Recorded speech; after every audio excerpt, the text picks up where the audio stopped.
BlackWolfNews. I hope y'all are doing alright today. I'm doing well. Put up my sunglasses. It's so great that I can wear sunglasses now when I haven't been able to wear glasses for so long. I've never been able to really wear sunglasses because of the LASIK, before LASIK, I couldn't see. So I had to wear real glasses. And I could have got tinted glasses, but I did that when I was younger, and I didn't like not being able to see color. I had those auto tints, and they got stuck on a darker shade. And when I took them off, there was so much more color and beauty into the world. And I like color, I like beauty. So anyways, now I can wear sunglasses, and I can take them off whenever I want to see whatever I want, like the beautifulness of the world. Oh, in the last video, I had a coffee mug that I was drinking out of, and I didn't mention anything about it. I collect mugs. One of the mainstays at my, I just used air quotes, sorry about that, at my house when I was growing up, was that my grandma first and then my mom later, they always sat at the head of the table, first thing in the morning, and they would sit there and they would drink their coffee and smoke their cigarette while their mind and body got ready for the rest of the day. I don't smoke cigarettes because I think they're dumb. I do smoke cigars, but I don't smoke cigars inside. So, there's that. Mugs, coffee mugs. It is the only thing I really collect. I went on a field trip when I was in school, and I brought home my mom a coffee mug, and she used it, and it was great. And so I started giving her coffee mugs whenever I had the opportunity, and then, which wasn't very often, but when I did. And in return, she gave me a couple of mugs. And I'm not really a materials kind of guy. So, like, mugs are, I don't, I never collected baseball cards or anything like that. I've dealt with collections of baseball cards. I had a collection, but it's never anything that I was really into. All I really enjoyed about the baseball card collection I had was that I would go in once a month and I'd pull out the trade magazine, and I had a ledger, and I would write down the new price for the baseball cards so that I could monitor what they were worth and what they weren't worth. And so I'd read out of that paper ledger and be like, oh yeah, Don Rickles. I have no idea who that is. Oh yeah, that's worth 23 cents. And so my ledger showed the progression of what the card was worth compared to what it used to be worth. And it was just a notebook that I wrote ledger marks in. I enjoyed that part because I've always enjoyed messing with money and numbers and facts and figures and stuff like that. But the collection of the cards was incidental to me, the word has something to do with me indulging my OCD tendencies. So, that's fantastic. Anyways, we're speaking about mugs. That is the mug that I got from my friend a few years back from Theodore Roosevelt National Park. It's got a buffalo on it. It says Theodore Roosevelt National Park. Pretty fantastic. Today I wanted to speak about my LASIK eye surgery. I went in and had the LASIK, and as soon as the LASIK was done, and I can describe that procedure in a minute, this eye was perfect. Well, it wasn't perfect, but it was mostly perfect. This eye lagged behind. The reason why, my right eye was dry, and I think it was dry prior to me going in and having LASIK, and so it was dry afterwards. And so it took longer for that eye to heal up, and therefore longer for it to get better. I'm going on month 3 since I had the surgery. For like 2 months, this eye was 20/20 the whole time. This eye was less than 20/20. When I saw writing, such as on this mug, where it says the dinner bell here. It's easy. It was easiest to tell with written words. Um, Anything with a solid line like a square, I could tell. But there would be an imprint in this eye. I would be able to read this clearly, but there would be a shadow of this letter in front of and above the letter right there. And so it was really, it was trippy. And it took a while. Took lots of eye drops. These are the eye drops I use. If you have to use eye drops for anything, I suggest these. These are fan-flippin-tastic. You get, I pay, this is like 19 bucks. If you buy it on Amazon, it's like $23 because Amazon sucks. But if you're in town, go to the Brick Street Pharmacy, buy one. The first one you get will cost you 19 bucks. Inside of every box is a coupon for $3 off, which means every box after that will cost you 16 bucks. Plus a little bit of tax. No, medical's not taxed, so it's just 16 bucks. Anyways, they have these little doohickeys, and you twist this top off, and you go twist, twist, twist, pop it off, and then you just put your head back, and you squeeze it a little bit. Boom, you got an eye drop. Boom, you got an eye drop. You put your little cap back on. It doesn't spill, it doesn't evaporate, and you use it till it's done.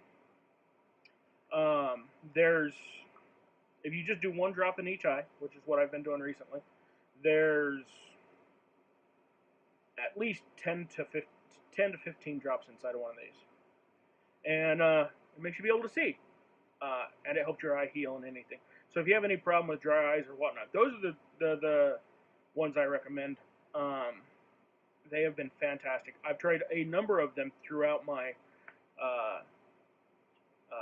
LASIK procedure, the heat recovery time, and these are really the best. And again, they're called Refresh Mega 3 Lubricant Eye Drops, and they are enhanced with flaxseed oil. They're yellow. It's the only yellow Refresh you'll see, unless I'm lying. But they work really well. So the surgery itself, you lay down on a table, and they put a couple of big contraptions above your head, and they put the first thing they do is they put a suction cup on your eye, and it suctions down, and you can feel that suction cup pull up on your eye, and it holds your eye steady. And they take a small, I believe it's a laser, and they just around your lens, and then they peel back that lens. And then they turn on the laser up above you, and at this point, you can see a bunch of fuzz. There's a green laser that's pointing down at your eye, and you're supposed to focus on it as best as you can. And it looks like a green light at a traffic stop when it's nighttime and it's been raining, and your whole windshield, you haven't turned on your wipers yet, and your whole windshield is covered with those little raindrops, like covered with the raindrops. And it gives you like that refraction look to it. And so you look up at that, and then they zap you, and it's a loud noise, and they go zzz, and you can smell your flesh burning, and it's pretty great. Anyways, that's how they shape your lens, and they do a very detailed map of what your lens looks like and what it needs to look like when they're done. And then once that's done, they fold the flap back over, and they take a good amount of time the whole surgery takes like 20 minutes maybe. But they make sure it's all in place and it's all lined up like it's supposed to, and they're looking at it underneath a big microscope, so they make sure everything's right. And it works great. They give you a sleeping pill beforehand, and then you sleep through the procedure. No, you don't sleep through the procedure. They give you a sleeping pill beforehand, and then as soon as you're done with the procedure, you're supposed to get a ride home, which I had a ride home, and then you go to, you're supposed to go straight to bed, and they give you these gnarly goggles, and I sleep on my face, so these goggles were horrible, because I'm trying to sleep on. It was just, anyways, I did a lot of sleeping sitting up in my chair behind me, just because I can't sleep with the goggles on, and I had to do that for a month, And unless I was really, really exhausted to where I just went to sleep and I just, like, when you go to sleep and you don't move all night, those are the nights I could wear the goggles. Otherwise, I slept in my chair for almost a month. But anyways, you come home and you're supposed to go to bed right away. And they want you to sleep for about the next 4 to 6 hours. And the reason for that is, when they do all that to your eye, they numb it all up with a bunch of numbing stuff, and that numbing stuff wears off. And if you're sleeping, you don't feel your eyes burning. Well, me, being a night owl, the surgery taking place at like 4 in the afternoon, I couldn't go to sleep, despite the pill that I took for them. And, yeah, it burns like holy hell. If you can sleep through that period, like, I don't know, stay up for 2 or 3 days beforehand so you can sleep through that period, it's going to be a lot better for you. But it burnt like holy hell. And I had ice packs. I had washcloths that I froze. And I would take one out of the freezer and put one back, and I'd just lay that over top of my eyes. And I'd just let it cool, and I'd flip it over, and I'd let it cool, and I'd let it cool, and I'd flip it over, and I'd let it cool, and I'd let it cool. And I'd go put it back in the fridge, and I'd grab another one, and I'd put it on my eyes and let it cool. And I took some eye drops to try to, rinse or whatever. It burned like holy hell. And then I went in and took a cool shower. Not, you can turn it from, you got hot, you got cold, you got lukewarm, and you got just under lukewarm, which is cool. And I took a cool shower, and I kept my eyes closed, but you're not supposed to squeeze them because you aren't supposed to put pressure on your eyeballs. So I just kept my eyes closed, and I turned around and I faced that shower head, and I just let that water run over my face. That cool water just ran over my face, and I kept my eyes shut, but that cool water helped so much. I mean, I would compare it to laying on a beach in the sun with no cares in the world. That's what that cool water running over my burning face felt like. About 6 hours after the surgery, the pain was completely gone. There was no more pain, and I never did have any more lingering pain or nothing, unless I didn't put in my eye drops and my eye got dry, and I could feel it like scratching, and then I would have some pain. But that's just because you got dry eyes, so use some eye drops, that doesn't happen. But that was the only pain associated with the thing. The surgery didn't hurt at all. Like I said, this eye was drier, so it took it longer. Right now, I have better than 20/20 vision in this eye, and I just got to 20/20 vision in this eye. So there's that. March, April, May, June. I don't know. Maybe this is month 4. Maybe I'm going month 4 here. But yeah, this eye just got to 20/20. I've been using eye drops every day since then. Well, most every day, because sometimes I'm out working and I forget them. But yeah, so that's how the surgery went. The healing's going great. I have lost some night vision. It's harder for me to distinguish different dark shades at night. I used to have really good night vision, even though I wore glasses. I could tell the difference in shadows really easily. I still have some problems. I was trying to look at Mars last night. I could focus on the moon because the moon was big enough and bright enough. I could focus on it. But Mars was too small, even though it was bright and red. You guys ought to go out and take a look at it tonight if you haven't looked at Mars. It's so close, like you could reach out and touch it. It's as big as the moon. It's not, but it's right beside the moon. Well, it's anyways. So Mars is pretty great, and I couldn't focus on it. It was just a pinprick. It had flare. It had flare, like you're supposed to have at a restaurant on your little shirt. But no, it had flare on it, and I couldn't focus on it.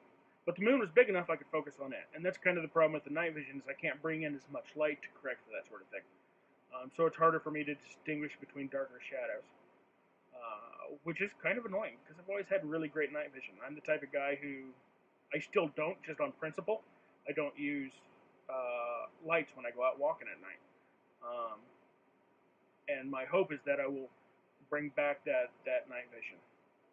One of the big differences from not wearing glasses all this time, when you wear glasses, I'm gonna put these back on even though they're horrible, and they give me, like, it hurts my eyes to try to look through these. I said that last time, but I'm saying it again because it's true.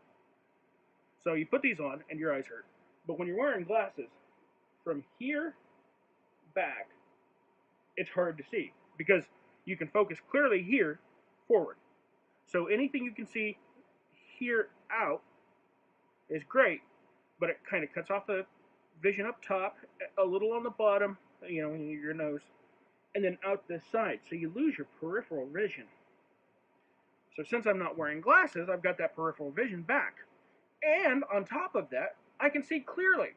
I can see clearly now. Commercials. So great. Out of my peripheral vision. And my peripheral vision goes, it goes back like past 180 degrees. So, my arm's out straight here. I can see both of my thumbs, which you can't see because they're off screen. But I can see back a little farther than that. So now stuff comes into my peripheral vision, and I can see it. And so stuff startles me. I'm like, oh, what are you doing over there? Oh, it's a leaf blowing in the wind. Son of a gun. And anyways, that's interesting. That's kind of a fun tidbit, getting the peripheral vision back. My close focus is fantastic. I'm still working on focusing long distances quickly. And at night, if I'm traveling fast, sometimes it's hard to read the signs, just because my eye it's not adjusting for that light as well as it used to. And that should be something that further recovers. The way things are going now, I'm probably going to end up with better than 20/20 in both eyes. They give you your standard eye chart, and you're like, oh, read the bottom line. So for the past 2 or 3 months, I've been reading the bottom line with this eye, almost perfect. Except for the one day I forgot to take eye drops, and I was blind in both eyes. I couldn't focus on nothing. But this eye, I've been able to read that bottom line almost every time. And this time the gal flipped her little thing, and there was more print, and it was even smaller. And I read the bottom line. There were 2 lines, and I read the bottom of those 2 lines. And then I leaned, and my head's inside of that machine, that sits on your nose here like this. And so I leaned back from the machine, and I turned over to the side, and I said, was that smaller? And she says, yes, it was. And I says, that's awesome. So that's pretty great. Yeah. So long as it's clear and distinct text and it's smaller, I can read it. When you pull up, like on your phone, you're playing with your phone, which is what I'm recording on right now, so I can't show you. But when you pull up like your little GIFs on Facebook or on the iPhone in Messages, you pull up your GIFs. Back when I wore glasses, I could read the words at the bottom of the GIFs. They're really small. Now, because they aren't crisp, they're distorted because the picture is so shrunk down that it's, A, it's a GIF, so it's not high quality, and B, it's shrunk down so much that it's the smaller ones are hard to read, and that's annoying. So sometimes I'll post a GIF, and I won't, like, this is the picture I want. And then I read the text, and it means something completely different. I'm like, you son of a gun! Anyways, that's the trials of getting LASIK. It's the best thing I ever did. It really is. Well, I've done a lot of great things, so no, it's not the best thing I ever did. But I wish I would have done it 20 years ago. I am currently 41. I just turned 41 in June. And I got glasses when I was in 6th grade. I should have got LASIK when I was 20 years old. And the reason I didn't was because it was expensive. It was like $8,000 an eye. I paid just over $1,500 an eye. So Alright, this video is 20 minutes long. I'm going to let you go, but it was all about LASIK, and I wanted to get all of that out in one big blurb. If you have any questions, write them up in the bottom, and I will answer them. And if they're good questions about something I totally forgot and missed, then I will answer them in another video. I'm going to try to keep my videos between that like 5 and 7 mark, 5 and 8 mark, because I don't think you guys want to listen to me for 20 minutes on whatever baloney is going on in the day. I'm also going to try not to curse. So, anyways, that's what I'm doing. Thank you guys so much for supporting me. I did open up a YouTube channel for those of you who are looking at this on Facebook. That's over at BlackWolfNews on YouTube. And for those of you on YouTube, I'm over at Facebook at BlackWolf. That's who I am. I'll put a link in the comments on both so you know where to go. So you can just click over there. So if you want to support me both places, great. I'm going to be trying to do some more building of the community as I go about. So thanks a lot, guys, and you have a good one.